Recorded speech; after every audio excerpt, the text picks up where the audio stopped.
In Genesis 6, verse 3, Yahweh, Jehovah, God of the Bible, lied through his teeth.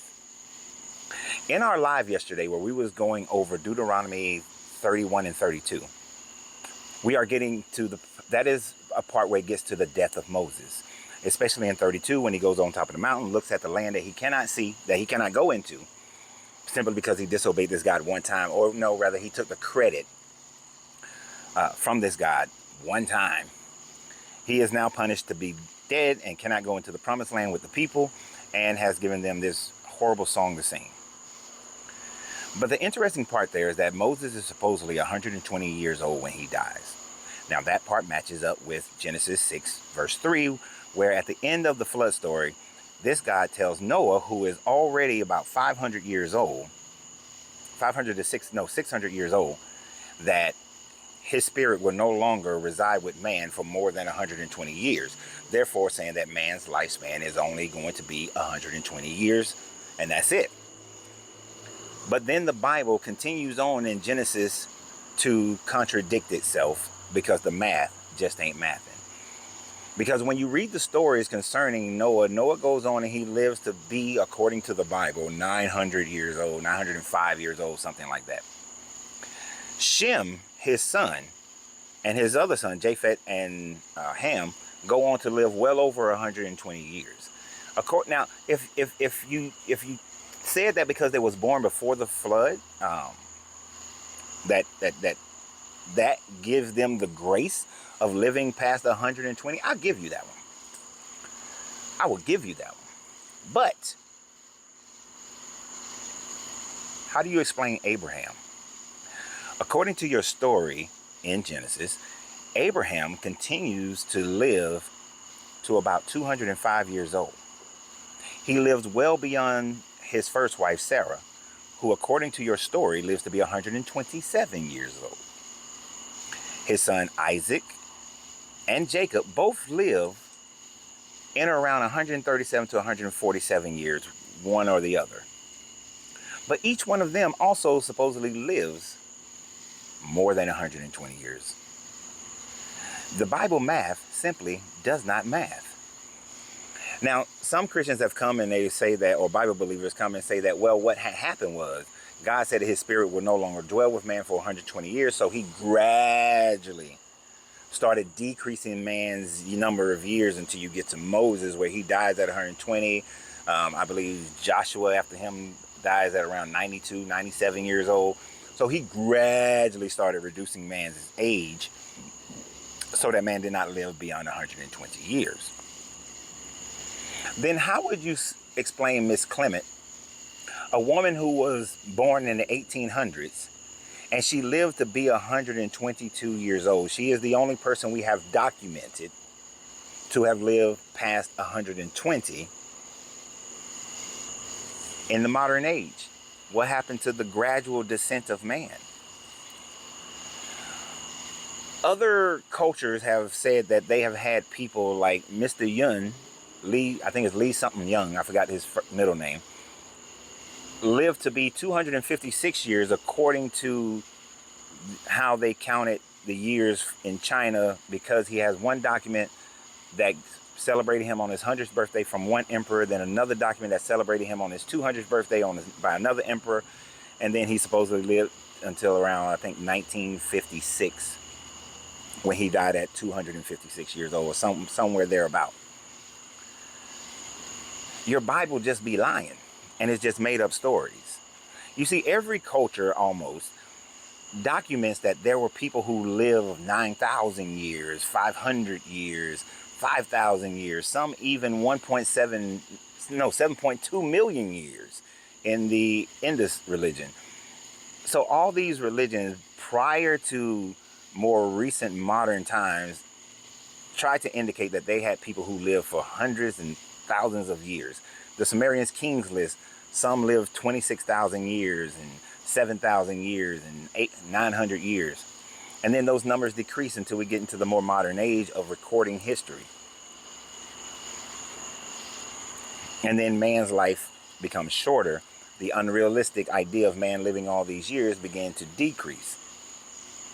And the Bible tries to compensate for this by saying that man will only live 120 years, but yet forgot that they wrote that in Genesis 6, verse 3, and had Abraham, Isaac, Jacob, Sarah, and a few other people live well beyond 120 years. So your Bible be lying. Your God be lying. And there's no way you can explain it away. You see, some scholars look at those thousands of years and hundreds of years as being symbolic. But if you're a believer of the Bible, then you're supposed to accept the Bible in certain aspects to be literal. You expect that Moses' life was literal. Abraham's life was literal. Enoch's life was literal. Jacob, Isaac, their lives were literal. Sarah's life was literal. And the time frame to which they say that they lived was a literal time frame. It is not a moon calendar where you get that extra month in there. It's not the lunar calendar.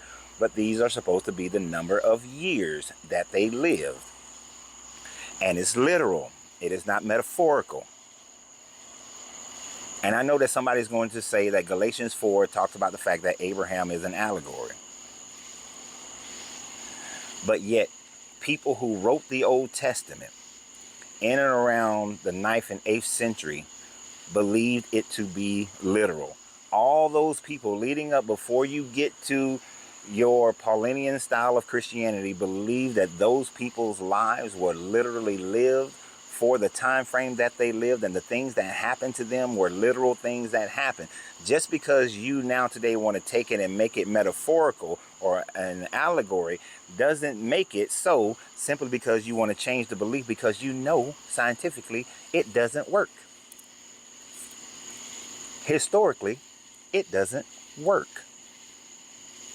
So when we look at man and look at man's life, and some people will say that scientists have discovered that man's lifespan can only go to 120 years. Well, science is not accurate on that, because you cannot account for everyone's life for every time frame. Miss Clement, who lived through World War I and World War II, and on up to 1990, I think she died in 91.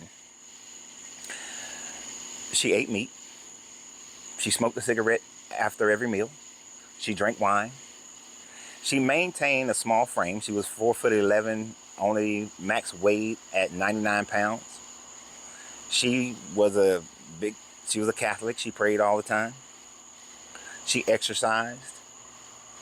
She was walking on her own until around 115 years old, or they're about 115, 119 years. You cannot explain it away that she lived 120 and then utilize science to say that every man's life is only going to be 100. She lived 122 years, but that every person's life can only be 120 based on your God, when we have seen people who have lived beyond that in our documented time frame, and your Bible itself says that people live longer than that after the flood. So Christians, explain it. Explain it. Because the only true explanation that you can have really is that your God lied. That the writers of the Bible lied. That the time frame that it was being written in the 9th and 8th century, that for them, they understood, with the mortality of man being the rate that it was, that people living only about 80 years, 97 years, but understand the lifespan is very shortened because of the high infant mortality rate, that and the postpartum death rate. That is why lifespans are so much shorter during those time frames. When you have to account for all that, but people did live into their old age at all time frames of society. But you cannot. The only explanation is that your Bible lied. Those writers were writing it based on what they knew of their day, and they legendized the people of old to make them seem like they were greater than they really were. And so they put a cap, because that's what they saw during their lifetime. What are you going to say in the next few hundred years, or the next 50 years, when people begin to live more and more beyond 120, because our bodies can live well beyond 120 years, depending upon the environment and disease and things of that nature. So what you got? Yahweh is a lying-ass liar. But y'all have a great day. And remember always, you have to free yourself to be yourself, because your greatness is non-negotiable. Good journey, good vibrations.